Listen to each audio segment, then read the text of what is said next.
Boa tarde, meus irmãos. Que o Senhor em graça esteja sendo com cada um de nós no dia de hoje. Quero compartilhar o estudo da palavra de Deus nessa tarde e o tema será Vitória sobre a tentação. Então, nosso estudo hoje terá esse tema: Vitória sobre a tentação. Nós vamos considerar aqui como é que o inimigo costuma tentar, como é que ele geralmente age em sua estratégia e como é que nós podemos ter vitória diante da tentação.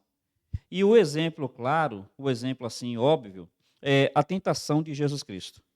Convido vocês para lerem Mateus capítulo 4, onde diz assim: Então foi conduzido Jesus pelo Espírito ao deserto, para ser tentado pelo diabo. Tendo jejuado 40 dias e 40 noites, depois teve fome. E chegando-se a ele o tentador, disse: Se tu és o filho de Deus, manda que essas pedras se tornem em pães. Ele, porém, respondendo, disse: Está escrito: Nem só de pão viverá o homem, mas de toda a palavra que sai da boca de Deus.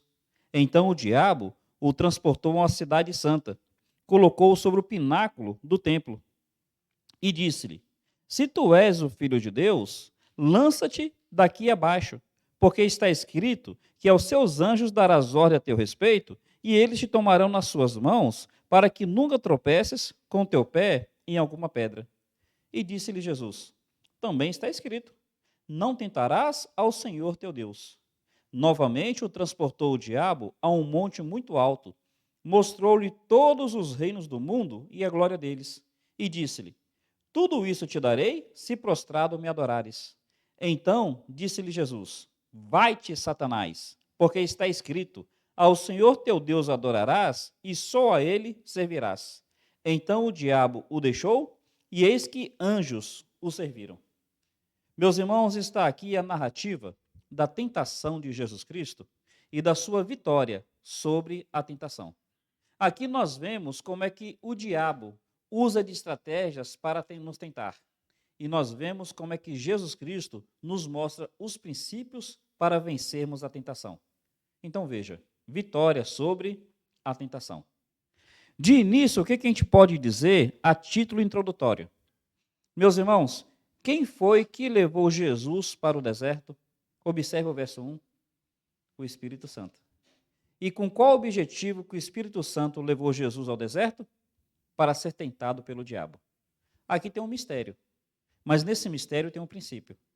As tentações do inimigo não estão fora da percepção e até dos planos de Deus.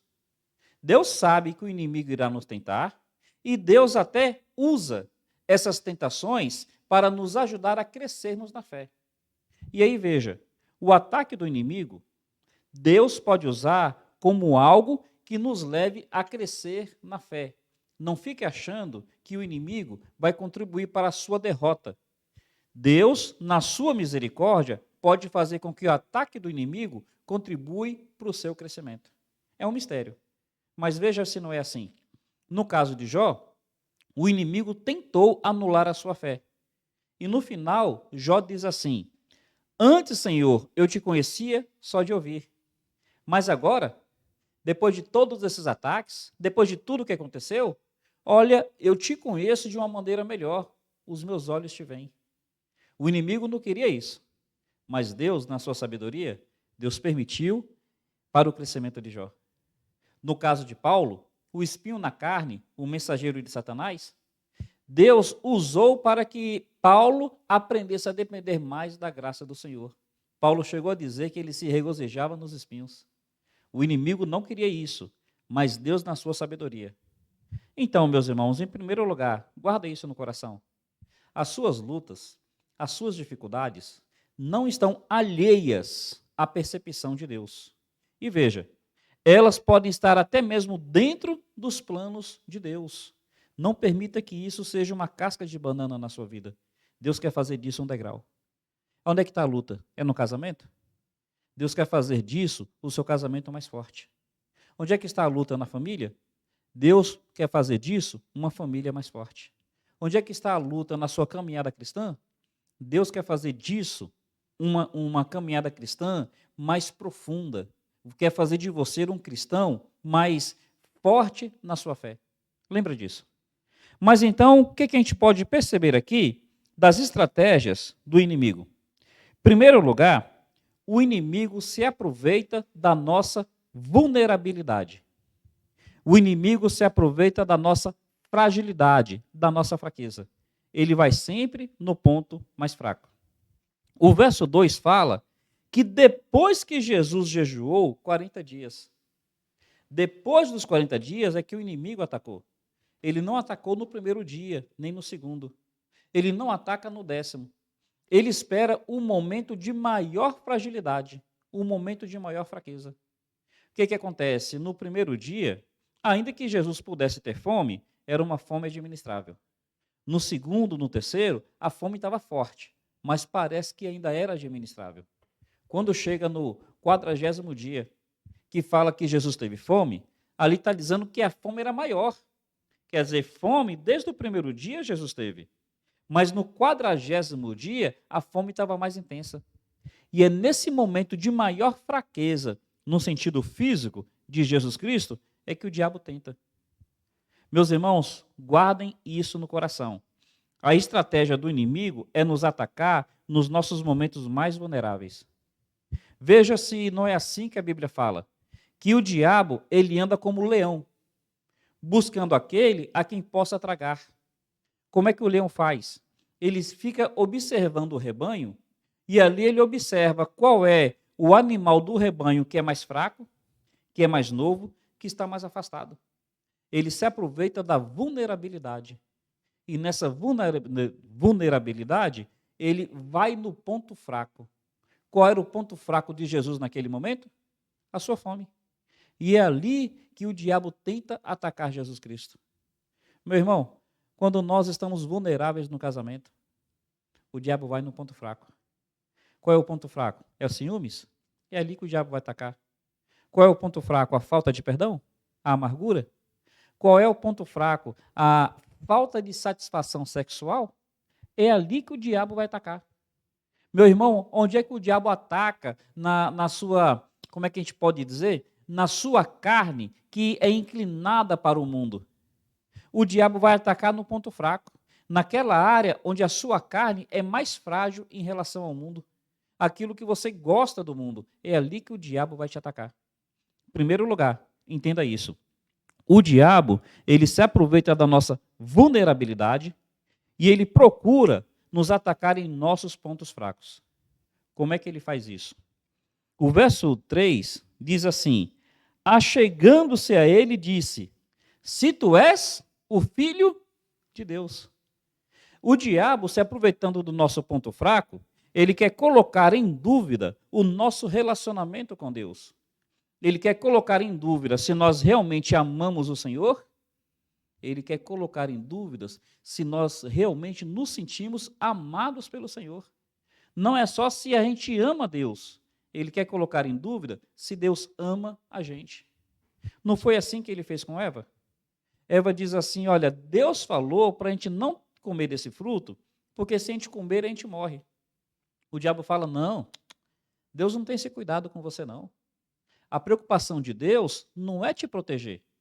O que Deus tem é o seguinte, ele é egoísta. Ele não quer que você coma do fruto, porque ele sabe que se você comer, você vai ser semelhante a ele. Percebe que o inimigo coloca dúvida no nosso relacionamento com Deus? Às vezes, ele quer colocar em dúvida se a gente ama Deus. Outras vezes, ele quer colocar dúvida se Deus ama a gente. Veja se não é assim. Por exemplo, o rapaz ele está solteiro. Ele quer encontrar uma serva de Deus, mas não aparece nenhuma moça. Aí vem uma moça descrente e o inimigo começa a levar a gente. Olha, se Deus estivesse preocupado comigo, já tinha mandado a pessoa certa. Então, eu posso me relacionar com alguém fora da vontade dele. Acontece com o rapaz, acontece com a moça. Quer dizer, além do inimigo se aproveitar da nossa vulnerabilidade, ir no nosso ponto fraco, ele sempre quer colocar em dúvida se Deus nos ama, se nós amamos a Deus. Se Deus realmente está cuidando de nós. Como é que as pessoas falam? Ah, se Deus quisesse que meu casamento fosse feliz, ele não deixava essas coisas acontecerem. Pessoas que vão se divorciar, elas dizem assim: Deus não quer ninguém sofrendo. Percebe? Sempre coloca em dúvida nosso relacionamento com Deus, o amor de Deus para conosco. Meu irmão, observe bem e fica avaliando se pensamentos assim não têm te acometido. Indo além nas estratégias do inimigo. Ele nos leva, nos induz a achar que pedra pode ser alimento. Ele diz assim para Jesus: transforma essa pedra em pão. O inimigo, se aproveitando da nossa fragilidade, indo no nosso ponto fraco, que é a fome ali naquele caso, quer levar Jesus a achar que pedra pode ser transformada em alimento, que pedra pode virar pão. Isso daqui é muito prático. Por exemplo, eu falei sobre jugo desigual. Então, o inimigo, se aproveitando da sua carência emocional, quer fazer com que pedra pareça pão. Quer fazer com que a pessoa que não serve a Jesus Cristo, que não tem uma aliança com Deus, que ainda não é habitada pelo Espírito de Deus, a pessoa que ainda não nasceu de novo, quer te levar a achar que essa pessoa é ideal para a sua vida. Quer te levar a achar que pedra pode se transformar em pão. E não é assim que acontece no relacionamento do jugo desigual? E veja, eu não estou criticando a pessoa descrente. Eu estou dizendo que pedra não pode ser considerada pão. A Bíblia diz que nós devemos nos relacionar no Senhor. Mas é o inimigo se aproveitando da nossa fragilidade, do nosso ponto fraco, nos leva a achar que eu posso me relacionar fora dos princípios de Deus e depois a pedra vai virar pão. Depois a pessoa se converte, depois dá certo. Meu irmão, pensa nisso. A pessoa acha que pode se relacionar intimamente, sexualmente, fora do casamento, e depois Deus vai transformar a pedra em pão.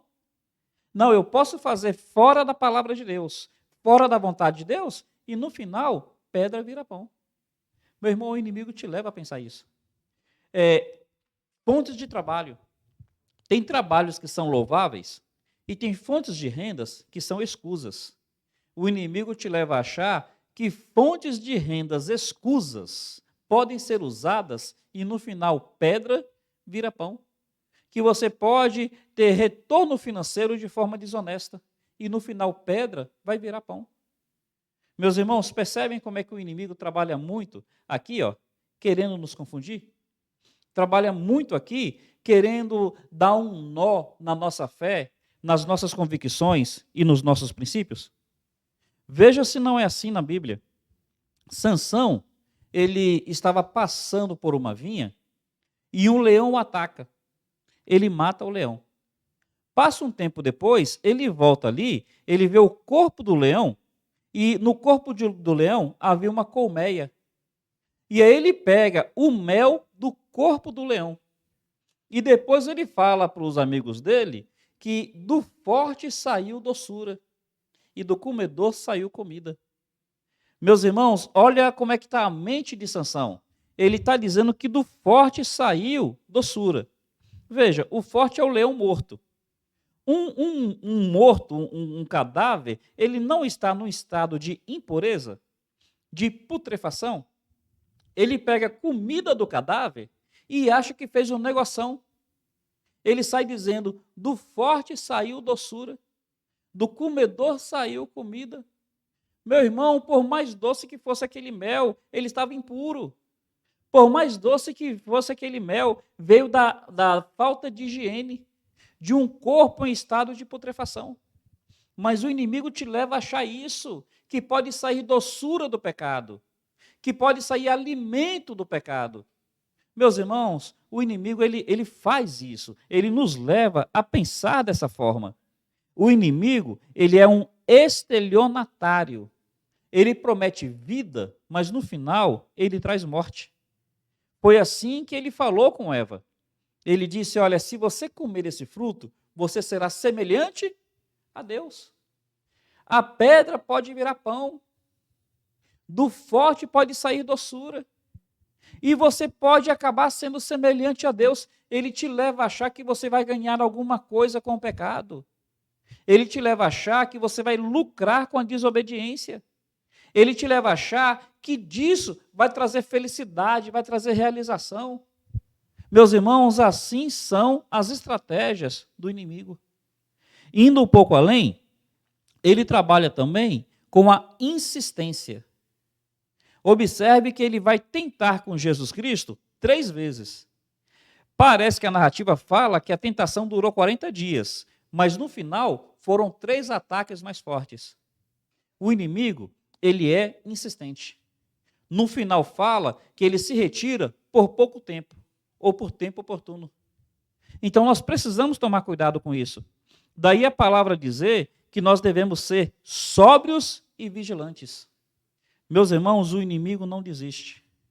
Não tem aquela situação de dizer assim, meu casamento, o inimigo não ataca mais.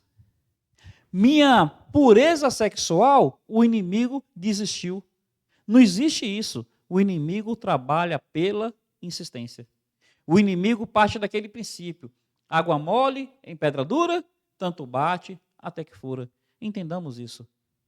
Quero seguir adiante para não roubar muito do tempo dos irmãos, porque no final eu quero falar sobre como vencer. O inimigo faz um mau uso das Escrituras. Ele aqui vai usar a Bíblia de uma maneira distorcida. Ele vai dizer, olha, está vendo esse pináculo aqui? Pula dele. Porque lá no Salmo 91 está dizendo que os anjos viriam para guardar os teus pés e você não tropeçar com o pé em pedra. Realmente no Salmo 91 está escrito assim. E aí o inimigo quer fazer um uso distorcido, um mau uso da palavra de Deus. São as estratégias do inimigo. Ele usa a Bíblia de maneira errada. E veja que hoje em dia é tanta gente fazendo mau uso da Bíblia. Ele usa as nossas razões, os nossos pensamentos de maneira errada. E aí ele quer nos induzir ao erro, a gente achando que está fazendo a coisa certa. A gente achando que tem razões para fazer dessa maneira. Lembra que eu falei agora há pouco? Como é que a pessoa diz quando quer se separar? Deus não quer ninguém infeliz. Deus quer minha felicidade. Se eu não estou feliz, se a outra pessoa não está feliz, então Deus não quer isso para a gente. A gente vai separar. Está vendo como é que o inimigo usa? Deus me quer feliz. E se eu estou feliz com essa pessoa, ainda que essa pessoa não seja crente, Deus me quer feliz. Se eu estou feliz com essa pessoa, ainda que a gente esteja fora da vontade de Deus, que a gente já tenha até relacionamento sexual, Deus me quer feliz. E se eu estou feliz com essa pessoa, ainda que ela já tenha sido casada. Está vendo como é que o inimigo faz? Ele acaba querendo nos induzir ao erro com argumentos mentirosos, com argumentos falaciosos. Meus irmãos, indo adiante, ele promete aquilo que não é dele. Ele promete aquilo que não é dele. Ele coloca Jesus num alto monte e mostra todos os reinos da terra. E ele diz assim, se prostrado me adorares, eu te dou todos esses reinos. E ele ainda fala, porque esses reinos são meus, e eu posso dar para quem eu quiser. Meus irmãos, aqueles reinos são do diabo? A Bíblia fala que do Senhor é a terra e a sua plenitude, o mundo e aqueles que nele habitam. O diabo não tem nada para te dar, meu irmão. Guarda isso no coração. O pecado não tem nada para te dar. O mundo não tem nada para te dar. A desobediência à sua carne não tem nada para te dar. Ele promete aquilo que não é dele. Ele chega até Eva e fala assim, você vai ser semelhante a Deus. Ele chega a Jesus e fala, você vai ter todos os reinos da terra. Não, meu irmão. Não acredite na promessa do pecado. Não acredite na promessa do mundo. Não acredite na promessa do diabo. Ele promete aquilo que não é dele, porque ele é um estelionatário. Ele é um mentiroso. Insistindo, ele nos leva a achar que nos falta aquilo que já temos. Ele nos leva a achar isso, que nos falta aquilo que nós já temos. Ele chega até Eva e diz assim, se você comer do fruto, você será semelhante a Deus. Espera aí, Mas Eva já não foi criada à imagem e semelhança de Deus? Era para Eva dizer assim: não, diabo, a semelhança de Deus eu já tenho. Eu fui criado à imagem e semelhança de Deus. Ele quer dizer que te falta aquilo que você já tem. Ele chega em Jesus e diz assim: vou te dar todos os reinos da terra. Mas espera aí, todos os reinos da terra já pertencem a Jesus. Ele é o Filho de Deus. Ele é o dono de toda a honra e de toda a glória. O inimigo quer te levar a achar isso. Ele quer levar você a pensar que você não tem vida em abundância em Jesus Cristo. Ele quer te levar a achar que você não tem plenitude na fé, que você não tem o Espírito Santo de Deus. A Bíblia fala que tudo é nosso. Tudo é nosso. Fala a terra, fala o mundo, fala os anjos. E aí diz que nós somos de Cristo e Cristo é de Deus. Meu irmão, nós precisamos partir da verdade das Escrituras e não nos permitir ser induzidos pelo inimigo. E em último lugar, para a gente dizer sobre como vencer, o inimigo é ousado. A última estratégia dele, ele é ousado. Ele chegou a pedir para que Jesus Cristo se ajoelhasse e o adorasse. Meu irmão, quem é Jesus? É o próprio Deus encarnado. Veja, não é só que ele queria adoração no lugar de Deus. Ele queria que o próprio Deus o adorasse. Consegue imaginar assim o quanto que ele é ousado? O quanto que ele é audaz? Não é só que ele queria ser adorado igual a Deus. Deus aqui e ele lado a lado. Não é só isso. Não é só que ele queria ser adorado, então tomar o lugar de Deus. É que ele queria ser adorado pelo próprio Deus. Percebe a ousadia do diabo? A ousadia do diabo é tão grande que ele quer que você adultere. Ele quer que você quebre a sua aliança com Deus. Ele quer, meu irmão, que você desonre a sua esposa, que você desonre os seus filhos, que você desonre o evangelho, que você desonre a Deus. O inimigo é ousado. Minha irmã, ele quer que você adultere. Ele quer que você jogue fora a sua pureza sexual, que você desonre o seu marido, que você desonre os seus filhos, que você desonre o evangelho, que você desonre a Jesus Cristo.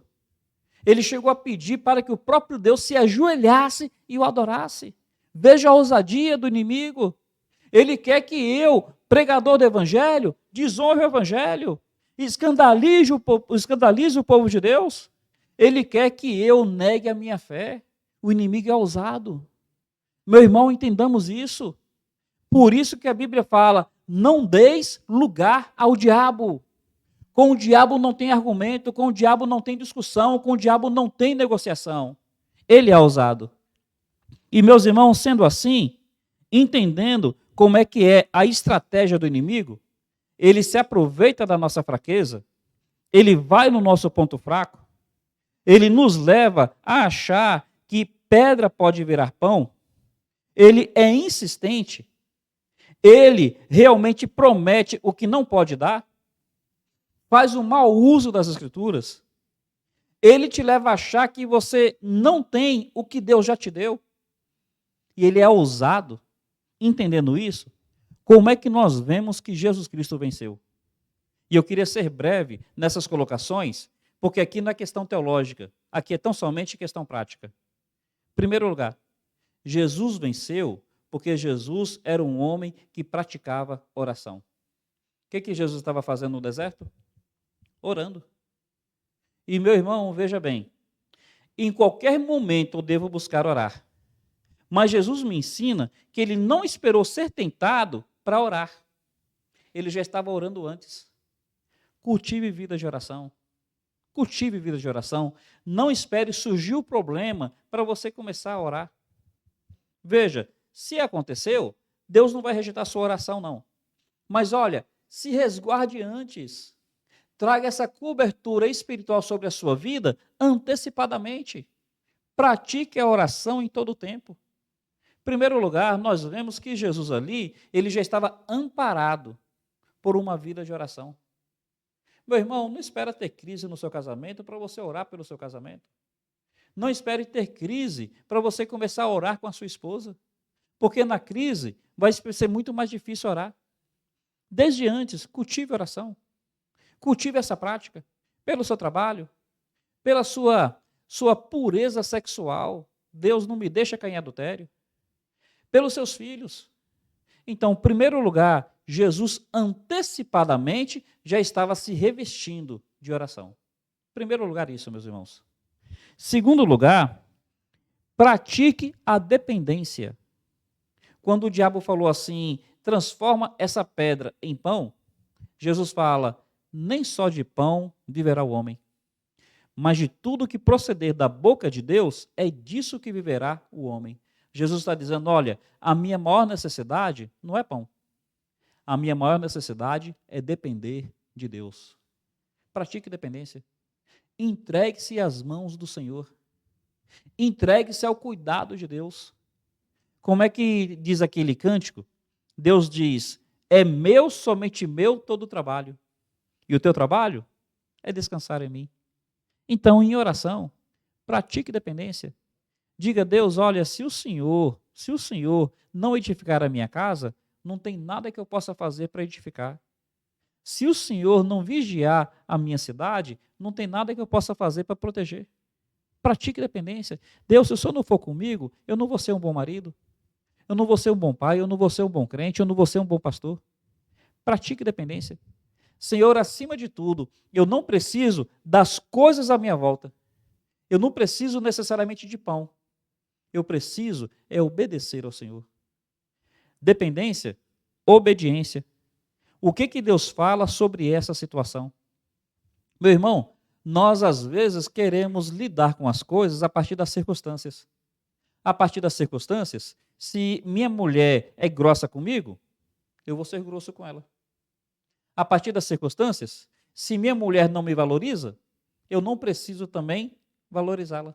A partir das circunstâncias é assim, não é? Mas o que a Bíblia fala?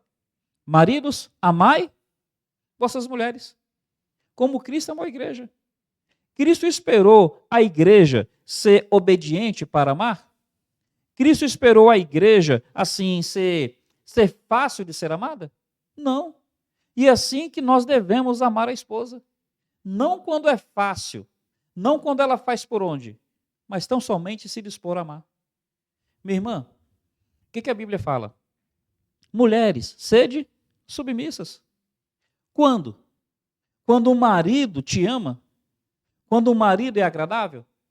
Quando o marido faz com que seja mais fácil você ser submissa? A Bíblia fala como a igreja é submissa a Cristo. Minha irmã, obedeça a palavra. É assim que nós vamos vencendo as tentações do inimigo. A Bíblia fala que tem que ser justo no Senhor, não na minha percepção, no Senhor. Então, olha, dependendo de Deus, eu vou obedecer. É difícil, mas eu vou obedecer. Na questão da sexualidade, o que a Bíblia fala? Venerado seja entre vós o leito sem mácula. Venerado.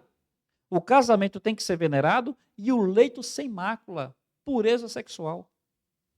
Caminhando, meus irmãos, o que mais que nós aprendemos aqui? Jesus me ensina um apego à palavra do Senhor. Por 3 vezes Jesus fala, está escrito, está escrito, está escrito. A Bíblia diz que a palavra de Deus é a espada do Espírito. O Espírito Santo está dentro de nós. Como é que o Espírito Santo vai usar a espada? Conforme eu me aproprio da palavra. Se eu não conheço a palavra de Deus, se eu não leio, se eu não penso na palavra de Deus, se eu não memorizo, na hora da tentação, como é que o Espírito Santo vai usar a palavra? Mas se eu procuro me familiarizar com a palavra de Deus, se eu procuro conhecer, se eu procuro ler, e eu vou insistir, se eu procuro memorizar, meu irmão, esse apego à palavra de Deus será o diferencial, será realmente algo que fará toda a diferença diante da tentação. Veja, a Bíblia apresenta a palavra como espada, mas também apresenta a palavra como escudo. Em Efésios, a Bíblia é espada. Em Salmo 91, a Bíblia é escudo. A tua palavra é escudo e broquel. Percebe? Então nós precisamos da Bíblia tanto para nos defender, quanto para a gente avançar. Último lugar, Jesus me ensina uma coisa chamada firmeza inegociável. Firmeza inegociável. Quando o diabo fala assim, te dou isso tudo se prostrado me adorares. Jesus fala, para trás de mim. Sai de reto. Não tem discussão, não tem negócio, não tem diálogo. Meus irmãos, nós precisamos entender isso. Precisamos ter firmeza inegociável. Não tem discussão. A Bíblia fala que Daniel decidiu firmemente não se contaminar. Não tem diálogo, não tem discussão. Então, sabe aquela pessoa que se aproxima de você? Você é casado? Não tem diálogo com essa pessoa, não. Não tem negócio, não tem discussão. Não tem esse negócio de ficar conversando pelo WhatsApp, de ficar curtindo pelo Instagram, curtindo pelo Facebook. Não tem. Afastamento total. Minha irmã, toma cuidado. Sabe aquele camarada que de repente te dá a atenção que você gostaria de ter com o seu marido? De repente ali ele fala que lembrou de você e trouxe um chocolate? De repente ele fala que você está muito bonita no seu trabalho? Não permita diálogo. Firmeza inegociável. Firmeza inegociável. Manda a pessoa se colocar no lugar dela. Assume uma postura firme. Não negocie com o pecado. Sabe aquele trabalho que de repente tem uma situação que é escusa, que é desonesta? Não aceite diálogo, firmeza inegociável. Para trás de mim, Satanás. Só a Deus adorarás, só a Ele prestará culto. Para trás de mim, Satanás. Minha mulher é a única na minha vida, não tem discussão. Meu marido é o único na minha vida, não tem discussão. Meus irmãos, tenhamos firmeza inegociável. A Bíblia termina dizendo algo maravilhoso. Aqueles 40 dias foram difíceis. Aqueles 40 dias foram dias de fome. E a tentação do inimigo foi cruel. Ele foi no ponto fraco. Mas olha como é que o texto termina. Versículo 11. Então o diabo o deixou. E eis que chegaram os anjos e o serviram. Deus honrou. Deus honrou. Em tempo oportuno, Deus honrou. Pague o preço, Deus vai te honrar. Anjos virão ao teu serviço. Anjos te servirão com banquetes dos céus. Confia nisso, meu irmão. Confia nisso, minha irmã. Deus vai honrar seu casamento. Deus vai honrar sua fé. Deus vai honrar sua família. Deus vai honrar a sua fidelidade. Confia nisso. O inimigo tem as suas estratégias. Pode perceber que geralmente é desse jeito. Mas olha, Jesus Cristo nos ensinou os princípios. Jesus Cristo nos ensinou as atitudes. Jesus Cristo nos deixou o modelo e o referencial. Em nome de Jesus, que o exemplo de Cristo seja seguido pelo seu povo. Vitória sobre a tentação. Que o diabo saia de reto diante do povo de Deus. Obrigado pela atenção, um carinhoso abraço, que essa palavra tenha alcançado o seu coração. Até mais.